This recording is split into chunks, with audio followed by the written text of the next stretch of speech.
প্রবীণ মানুষ বলছে, এবং আমি তৃণমূল বিজেপির থেকেও শুনেছি যে এই ধরনের জমায়েত করার, এই ধরনের মিছিল করার হিম্মত একমাত্র বামপন্থীদের আছে। তৃণমূল বিজেপি রিজেক্টেড, ঘৃণিত। জ্যোতিবাবুর বরানগর আমরা পুনরুদ্ধার করবই। তৃণমূলের অসভ্যতা, অরাজকতাকে টাইট দিতে হয়, তাহলে বিজেপি একমাত্র টাইট দিতে পারবে। বিজেপির প্রার্থী, তিনি কংগ্রেস থেকে তৃণমূলে গেছে, তৃণমূল থেকে কংগ্রেসে গেছে, সজল ঘোষ আবার কংগ্রেস থেকে তৃণমূলে গেছে, আবার তৃণমূল থেকে বিজেপিতে গেছে। বরানগরের তৃণমূল চলে মানিকতলা থেকে। মুখ্যমন্ত্রী বুঝে গেছে কোনো কোরামিন দিয়ে, কোনো জীবনদায়ী ওষুধ দিয়ে আর তৃণমূলকে রক্ষা করা যাবে না। তাই এখন মুখ্যমন্ত্রী মরিয়া হয়ে চেষ্টা করছে। এবার বদল হবেই বদল। নমস্কার, আপনারা দেখছেন আমার ছোট্ট YouTube channel voice of Anirban, সঙ্গে আমি আপনাদের আপনজন অনির্বাণ চৌধুরী। আজকে আমরা এই মুহূর্তে বরানগরের সিপিআইএম প্রার্থী সায়নদীপ দাসের কাছে এসেছি।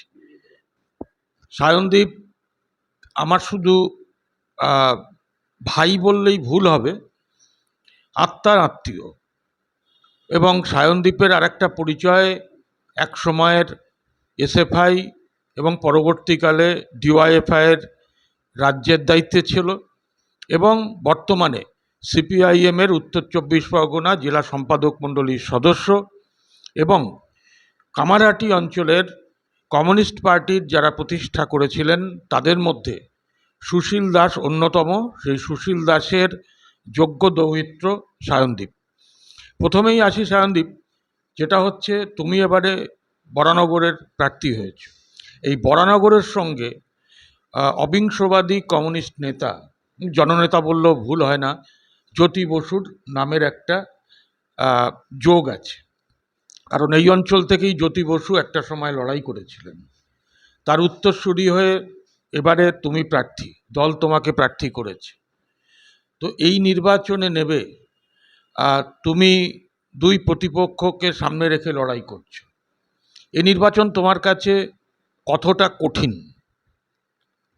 দেখুন, রাজনীতি যখন আমরা নেমেছি, শত্রুর বিরুদ্ধে লড়াই, সেই লড়াই তো অবশ্যই কঠিন।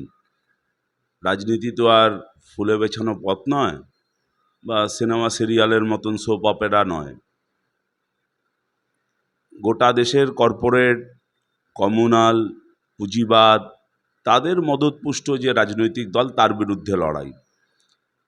একদিকে ওদের সঙ্গে কর্পোরেটের শক্তি, আমাদের সঙ্গে মানুষের শক্তি, দুটোর মুখোমুখি সংঘাত হবে। এবং সেই সংঘাত তো একেবারে সহজ সরল, একেবারে নিস্তরঙ্গ হতে পারে না। তাই নির্বাচন তো যে কোনো রাজনৈতিক দলের কাছে একটা বড় সংগ্রাম, বড় কঠিন। কিন্তু এই নির্বাচনটা, লড়াইটা আমার কাছে জেতার জন্য সহজ। তৃণমূল বিজেপি দুটোই একসাথে, দুটো আলাদা দল বললেন, দুটোই এক রাজনৈতিক দল বলে আমি মনে করি, কোনো পার্থক্য নেই। আরএসএসের প্ল্যান্টেড এজেন্ট, আরএসএস বিজেপি তার হাতেই তৈরি। এখানে তৃণমূল গোটা রাজ্যে বামপন্থীদের নিকেশ করার জন্য আরএসএস তৃণমূলকে প্রজেক্ট করেছিল। তাই এই গোটা মেকানিজমের বিরুদ্ধে আমাদের লড়াই, গরিব খেটে খাওয়া মেহনতি মানুষের লড়াই, তাদের জীবন জীবিকার পলিটিক্স, রাজনীতি, এজেন্ডা, তাকে প্রতিষ্ঠিত করবার লড়াই। তা অবশ্যই সেই লড়াই তো কঠিন হবেই। একদিকে কর্পোরেটের এই বিপুল টাকা, তাদের ম্যান পাওয়ার, তাদের মাসেল পাওয়ার, তাদের মানি পাওয়ার, কিন্তু অন্যদিকে আমাদের সঙ্গে যেটা ম্যান পাওয়ার আছে, মানুষের শক্তি আছে, সেই শক্তিতে জিতবো, অবশ্যই জিতবো। কঠিন লড়াই হলেও জিতবো। গোটা রাজ্যেই যেটা হচ্ছে, একটা বিভাজনের রাজনীতি করার চেষ্টা করছে। গোটা রাজ্যে এটাই পলিটিক্স। আপনি আপনার রুটি রুজি, জীবন জীবিকার ইস্যু, বেকার যুবকের কাজ না পাওয়ার ইস্যু, মহিলাদের নিরাপত্তা না পাওয়ার যে ইস্যু, আপনার দুবেলা দুমুঠো খেতে পাওয়ার ইস্যু, এরকম ভয়ঙ্কর মূল্যবৃদ্ধির ইস্যু, এরকম জীবনদায়ী ওষুধের দাম লাগাম ছাড়া বেড়ে যাচ্ছে তার ইস্যু, গ্যাসের দাম 60 টাকা বেড়ে গেল তার ইস্যু, অটো চালকরা ঘন্টার পর ঘন্টা গ্যাসের লাইনে দাঁড়িয়ে রয়েছে একটা ভয়ঙ্কর অব্যবস্থার মধ্যে, সেই ইস্যু। এইগুলো আড়াল করবার জন্য সস্তার ইস্যু ছিল শ্মশান, কবরস্থান, হিন্দু মুসলমান, মন্দির মসজিদ। এই নিয়ে মানুষকে বিভ্রান্ত করে রাখো, যাতে মানুষের প্রতিদিনকার জীবন জীবিকার যে প্রতিদিন যে যন্ত্রণা, সেগুলো সামনে না আসতে পারে। আর কোনো রাজ্যের মানুষকে এই নিজেদের মধ্যে বিভাজনের রাজনীতি দিয়ে তার চাওয়া পাওয়ার যে যন্ত্রণা, না পাওয়ার যন্ত্রণা, সেটাকে আড়াল করা যাচ্ছে না। আর বরানগর হলো এমন একটা মাটি যেখানে স্বামী বিবেকানন্দ এসছেন, যেটা রামকৃষ্ণ পরমহংসদেবের স্মৃতি বিজড়িত, যত মত তত পথ সেখান থেকে উঠে এসছে। এই বরানগরের মাটিতে মানিক বন্দ্যোপাধ্যায়ের অনেক সাম্প্রদায়িকতা বিরোধী উপন্যাস রচনা হয়েছে। সেই বরানগরের মানুষ, এবং বরানগরে নানান ধরনের কমিউনিটির মানুষ রয়েছে, শিখ আছে, হিন্দু আছে, মুসলিম আছে, খ্রিস্টান আছে, বড় সংখ্যাতেই আছে। সেখানে যদি সেইখানকার মানুষকে এই ধর্মের ভিত্তিতে বিভাজন করে এবং মানুষের মূল ইস্যুগুলোকে আড়াল করে দেওয়া হয়, মানুষ তো বুঝছে তার ধর্মীয় আচার আচরণ, তার সঙ্গে বিজেপি তৃণমূল যেটা করছে এটা একটা রাজনীতি, তার সঙ্গে মানুষের ধর্মের কোনো সম্পর্ক নেই। আমি বলছি যে সিপিআইএমের পক্ষ থেকে কয়েক মাস আগে সারা পশ্চিমবঙ্গ জুড়ে অত্যন্ত প্রাসঙ্গিক বিষয়, যে এই যেগুলো তুমি বললে, যে মানুষের রুটি রুজির দাবি, মহিলাদের নিরাপত্তা, যুবকের কর্মসংস্থান, এইসব দাবি নিয়েই কিন্তু বাংলা বাঁচাও যাত্রা হয়েছিল। এবং দেখা যাচ্ছে পশ্চিমবঙ্গের বিভিন্ন অঞ্চলে বামপন্থী প্রার্থীরা যেখানে যেখানে নামছেন, এই বাংলা বাঁচাও যাত্রার এফেক্ট হিসাবে প্রচুর মানুষ, এবং বিশেষত তরুণ সমাজ, যুব সমাজ, তোমরা যেমন তরুণ সমাজের প্রতিনিধি পার্টি তোমাদেরকে দাঁড় করিয়েছে, সেরকম তরুণ প্রজন্মের প্রচুর মানুষ মিছিল মিটিংগুলোতে ভিড় করছে। বরানগরেও কি একই চিত্র? গোটা বরানগর জুড়ে আমাদের প্রথম যেদিনকে কর্মী সভা হয়েছিল বরানগর রবীন্দ্র ভবনে, হলে তিল ধারণের জায়গা নেই, গোটা হল উপচে পড়েছে। আমাদের প্রথম যেদিনকে রোড শো হয়েছিল, বরানগরের বহু প্রবীণ মানুষ বলছে, এবং আমি তৃণমূল বিজেপির থেকেও শুনেছি, যে এই ধরনের জমায়েত করার, এই ধরনের মিছিল করার হিম্মত একমাত্র বামপন্থীদের আছে। এবং বহু বহু বছর বাদে বামপন্থীরা আবার এই ধরনের শক্তির প্রদর্শন করবার জায়গায় গেল। আমি যখন প্রার্থী পরিক্রমায় বেরোচ্ছি, যেভাবে মানুষের রেসপন্স, বিশেষ করে মহিলাদের স্বতঃস্ফূর্ত রেসপন্স, এটা একটা মানে অভূতপূর্ব। আমি এগুলো থেকেই তো ইঙ্গিত পাচ্ছি। আমি তো প্রত্যেকটা মানুষের বাড়ি বাড়ি হয়তো সার্ভে করে এই ব্যাপার বুঝিনি, বিভিন্ন জায়গায় মানুষের কাছে গিয়ে মানুষের সঙ্গে কথা বলে সামান্য টুকরো টাকা মানুষের অভিজ্ঞতা শুনে তার থেকেই বোঝা যাচ্ছে তৃণমূল বিজেপি রিজেক্টেড, ঘৃণিত। আজকে তাই মানুষ আবার বামপন্থার দিকে ফিরছে। আমরা সেই কারণেই বলেছি জ্যোতিবাবুর বরানগর আমরা পুনরুদ্ধার করবই, সেটা মানুষের ভরসায় বলেছি, মানুষের সাহসেই বলেছি, মানুষের রেসপন্স দেখে বলেছি যে এভাবে মানুষ আমাদের এই বিভিন্ন কর্মসূচিতে স্বতঃস্ফূর্ত সাহায্য করছে অর্থনৈতিকভাবে নানানভাবে, তার ভিত্তিতেই, তার ভরসাতেই বলেছি। আচ্ছা, 2019-এর পর থেকে একটা প্রবণতা এসেছিল, যেটা হচ্ছে যে তৃণমূলকে একমাত্র টাইট দিতে পারে বিজেপি, যেহেতু তারা সেন্ট্রাল গভর্নমেন্টে আছে, যেহেতু বিভিন্ন এজেন্সি আছে। কিন্তু আমি সারা পশ্চিমবঙ্গের যে কটা জায়গায় ঘুরেছি, আমি দেখেছি যে বামপন্থীদের প্রতি মানুষের কিন্তু আস্থা বাড়ছে, এবং এই যে একটা মানুষের মধ্যে মোহ ছিল যে তৃণমূলকে একমাত্র টাইট দিতে পারবে বিজেপি, সেই মোহ মুক্তিটা কিন্তু মানুষের ঘটছে। ভোটাররা কাউর কেনা গোলাম না, এটা আমার প্রথম কথা। এটা ঠিক যে একটা দীর্ঘ সময় ধরে এই একটা ট্রেন্ড বা একটা ন্যারেটিভ সেট করা হয়েছিল যে বামপন্থীদের তৃণমূলের অসভ্যতা অরাজকতাকে টাইট দিতে হয়, তাহলে বিজেপি একমাত্র টাইট দিতে পারবে।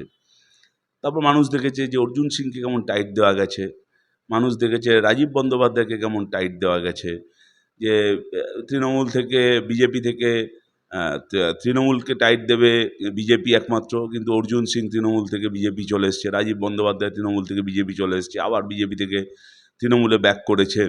এখানকার বিজেপির প্রার্থী তিনি কংগ্রেস থেকে তৃণমূলে গেছে, তৃণমূল থেকে কংগ্রেসে গেছে, সজল ঘোষ আবার কংগ্রেস থেকে তৃণমূলে গেছে, আবার তৃণমূল থেকে বিজেপিতে গেছে। বরানগরের মানুষ দেখেছে যে 2021 সালে যিনি তৃণমূলের এমএলএ হয়েছিলেন তিনি বিজেপিতে গেছেন, আবার 2021 সালে যিনি বিজেপির ক্যান্ডিডেট ছিলেন তিনি আবার তৃণমূলে ফিরে গেছেন। আবার যে মানুষ ভেবেছিলেন যে তৃণমূল দিয়ে বিজেপিকে ঠান্ডা করবেন, সেই মানুষ দেখেছেন যে তৃণমূলের সুপ্রিমোর সেকেন্ড ম্যান সেই শুভেন্দু অধিকারী, সে আবার তৃণমূলকে চলে গেছে। এখানকার বরানগরের মানুষ বা গোটা রাজ্যের মানুষ দেখেছে যে ইডি সিবিআই দিয়ে বলেছিল সবাইকে টাইট দেওয়া হবে, তারপর কয়লা পাচারের তদন্ত কি হয়েছে, গরু পাচারের তদন্ত কি হয়েছে, বালি পাচারের তদন্ত কি হয়েছে, শুধুমাত্র বাংলা নাকি ট্রান্সলেট করতে পারেনি বলে অনুব্রত মণ্ডল জামিন পেয়ে গেছে, চালচোর জ্যোতিপ্রিয় মল্লিক জামিন পেয়ে গেছে, যাদের চাকরি বিক্রি করা হয়েছিল সেই চাকরি বিক্রির তদন্ত কোন জায়গায় গিয়ে থমকে গেছে। সব মিলিয়ে মানুষের সামনে তো এই অভিজ্ঞতা স্পষ্ট। আমি আবারও বলছি যে বরানগর হলো এই সেটিংয়ের সবচেয়ে বড় জীবন্ত উদাহরণ। আমি দায়িত্ব নিয়ে বলছি, আজকে বরানগরের তৃণমূল চলে মানিকতলা থেকে। কেন বললাম? মানিকতলা? হ্যাঁ, মানিকতলা থেকে কেন বললাম সেটা আপনারা বুঝে নেবেন। বরানগরের তৃণমূলের কাউন্সিলররা কন্ট্রোল হয় তারা মানিকতলা থেকে। সেই কারণে দাঁড়িয়ে এটা থেকেই বোঝা যায় যে কীভাবে এখানকার তৃণমূল এবং বিজেপির মধ্যে সেটিং চলছে। মানুষ এসব দেখে দেখে ক্লান্ত হয়ে হয়ে এখন তৃণমূল বিজেপি মুক্ত একটা পশ্চিমবাংলা চায়, একটা বরানগর চায়, এবং দেখেছে যে এখানকার প্রার্থী, বিজেপি প্রার্থী অলরেডি এখান থেকে বলতে শুরু করেছে সে নাকি জিতলে তৃণমূলে চলে যাবে। সে নিজেই বিশ্বাস করে না, তার নিজের দলের লোকেরা বলেছে যে বিজেপির সরকার হবে, সে জিতবে বিজেপির হয়ে, যাবে তৃণমূলের সরকারে, গিয়ে সেখানে মন্ত্রী হবে।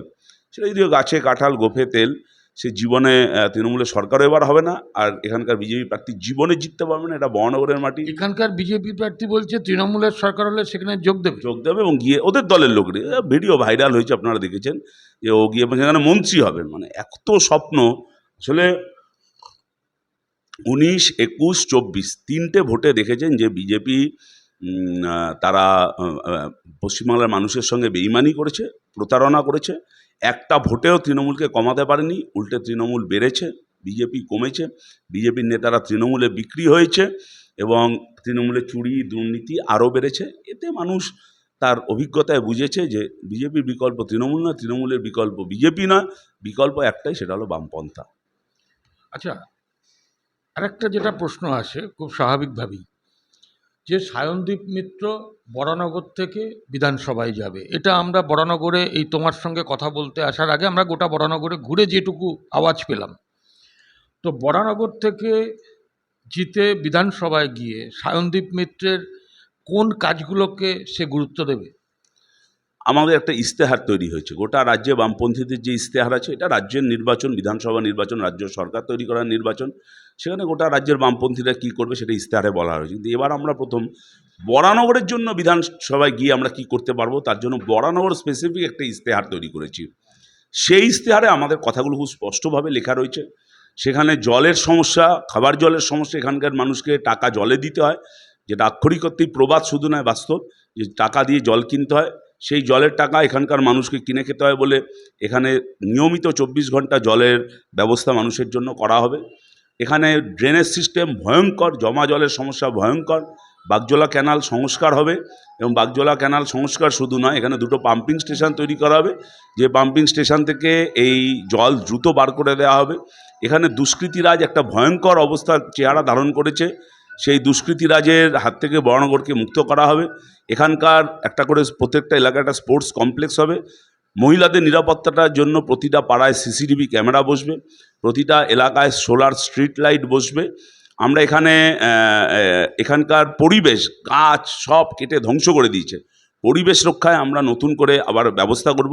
রাস্তাঘাটের যানজটের অবস্থা ভয়ঙ্কর, সেই যানজট মুক্ত একটা বরানগর তৈরি করার জন্য নির্দিষ্ট পরিকল্পনা আমাদের রয়েছে।